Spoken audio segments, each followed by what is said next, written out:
Hi everyone, आज আমি ready করছি চিকেন প্যাটিসের চিকেন মশলা। তো তোমরা সম্পূর্ণ ভিডিওটা দেখতে থাকো কিভাবে চিকেন মশলাটা রেডি করছি। তো চিকেন মশলা রেডি করার জন্য যেগুলো লাগবে সেগুলো এখন রেডি করছি। তো তোমরা সম্পূর্ণ ভিডিওটা দেখতে থাকো কিভাবে চিকেন মশলাটা রেডি করছি, সেটা সম্পূর্ণ এই ভিডিওতে তুলে ধরলাম। হাই বন্ধুরা, সবাই কেমন আছেন? আশা করি সবাই ভালো আছেন। তো তোমাদের মাঝে আবার একটি ভিডিও নিয়ে এলাম। তো আজ রেডি করছি চিকেন মশলা। তো তোমরা সম্পূর্ণ ভিডিওটা দেখো। তো চিকেন মশলা রেডি করার জন্য প্রথমে আমাদের অনিয়ন নিতে হবে। তো অনিয়নগুলোকে কেটে নিচ্ছি। তো তোমরা দেখতে থাকো কিভাবে চিকেন মশলাটা রেডি করছি।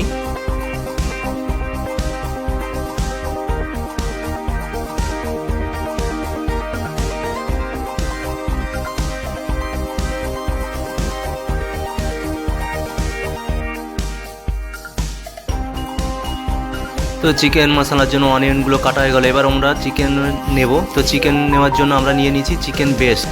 তো বেস্ট চিকেন নিয়ে নিয়েছি। তো এখন বেস্ট চিকেনগুলোকে আমরা ছোট ছোট করে কেটে নিচ্ছি। দেখো কিভাবে চিকেনগুলোকে কেটে নিচ্ছি। সম্পূর্ণ ভিডিওটা দেখতে থাকো। তো এইভাবে আমরা চিকেনগুলোকে এরকম ছোট ছোটোভাবে কেটে নিচ্ছি। যেহেতু আমরা মশলাটা পরিমাণটা অনেক বানাবো, তার জন্য পরিমাণটা বেশি আছে, তার জন্য আমরা পরিমাণ মতো নিয়ে নিচ্ছি। আমাদের কোয়ান্টিটিটা বেশি আছে, তো চিকেন বেস্টও আমরা বেশি করে নিয়ে নিয়েছি। তো সেই চিকেন বেস্টগুলোকে এইভাবে ছোট ছোট করে কেটে নিচ্ছি। এবার আমরা কেটে নেওয়া চিকেনগুলোকে ভালো করে জলে ধুয়ে নিলাম। এরপরে আমরা চিকেনগুলোকে অয়েলের মধ্যে ফ্রাই করে নেব। তো পরিমাণ মতো অয়েল নিয়ে নিয়েছি। এদিকে দেখো চিকেনগুলোকে জলের মধ্যে দিয়ে রেখেছি। এবার আমরা চিকেনগুলোকে ফ্রাই করে নেব।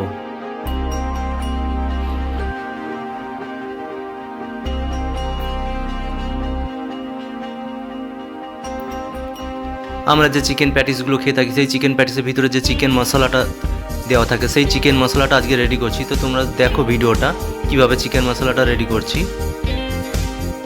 তো এইভাবে আমরা চিকেনগুলিকে অয়েলের মধ্যে দিয়ে ফ্রাই করে নেব।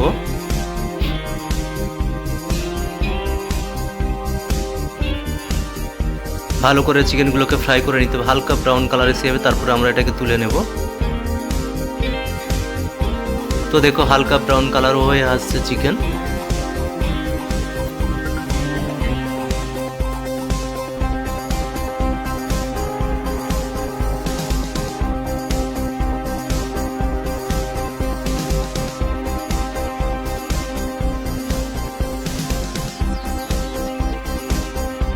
তো দেখো আমাদের চিকেনগুলো ফ্রাই হয়ে গেছে। এবার একটা পাত্রের মধ্যে তুলে রেখেছি চিকেনগুলোকে।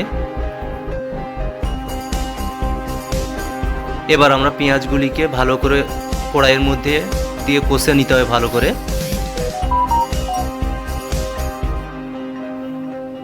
তো দেখো এইভাবে আমরা কড়াইয়ের মধ্যে পেঁয়াজগুলিকে ভালো করে কষে নিচ্ছি। যেহেতু আমাদের পরিমাণটা অনেক মশলা, তার জন্য পেঁয়াজগুলো অনেক কাটা হয়েছে।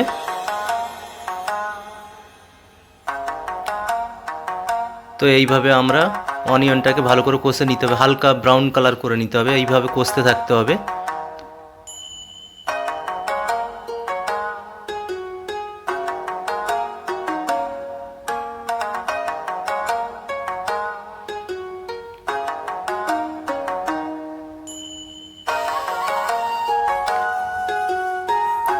তো দেখো আমাদের পেঁয়াজগুলো পুরো ব্রাউন হয়ে এসছে।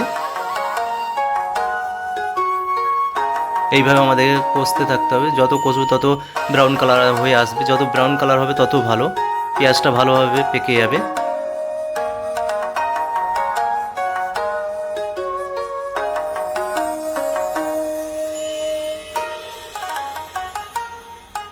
ভালো করে পেঁয়াজটাকে কষে নিতে হবে। যত ভালো করে কষবো, যত পেঁয়াজটা পাকবে তত ভালো, তত একদম ব্রাউন কালার করে নিয়েছি কষে। এরপরে আমরা আদা রসুন পেস্ট, লঙ্কা গুঁড়ো, হলুদ গুঁড়ো এবং লবণ পরিমাণ মতো সব দিয়ে দিলাম পেঁয়াজটার মধ্যে। দিয়ে এইভাবে ভালো করে মশলা মাখাতে হবে, ভালো করে কষে নিতে হবে।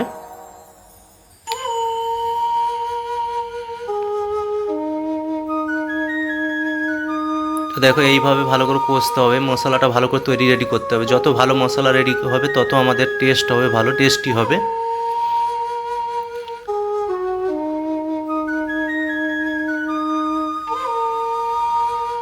তো দেখো কন্টিনিউ এটাকে কষতে হবে।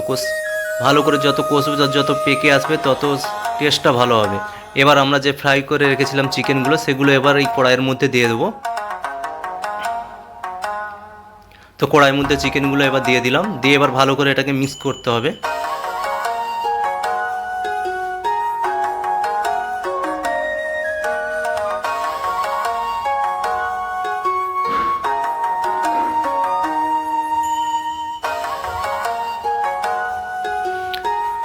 হাই বন্ধুরা, কাদের চিকেন প্যাটিস ভালো লাগে সবাই কিন্তু কমেন্ট করে জানিও।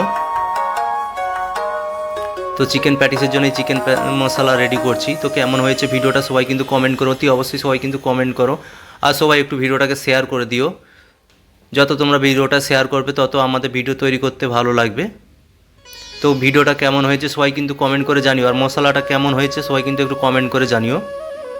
তো এইভাবে আমরা কষতে থাকবো, চিকেনটাকে ভালোভাবে কষতে হবে। যত আমরা কষবো তত টেস্ট ভালো আসবে। মশলাটা যত পাকবে তত টেস্টি হবে তত। তো দেখো এইভাবে পুরো ব্রাউন হয়ে গেছে, ব্রাউন কালার হয়ে গেছে চিকেন মশলাটা। তো দেখো আমাদের চিকেন মশলা রেডি হয়ে গেছে। এখন একটা পাত্রের মধ্যে রেখে দিলাম। তো এই চিকেন মশলা থেকে আমরা আমাদের যে অর্ডারের চিকেন প্যাটিস আছে সেই চিকেন প্যাটিসগুলো রেডি করা হয়। তো দেখো চিকেন মশলাটা কেমন হয়েছে। তো বন্ধুরা, ভিডিওটা কেমন হয়েছে সবাই কিন্তু অতি অবশ্যই কমেন্ট করো। আর সবাই একটু শেয়ার করো, লাইক শেয়ার কমেন্ট ও ফলো করে সবাই পাশে থেকো।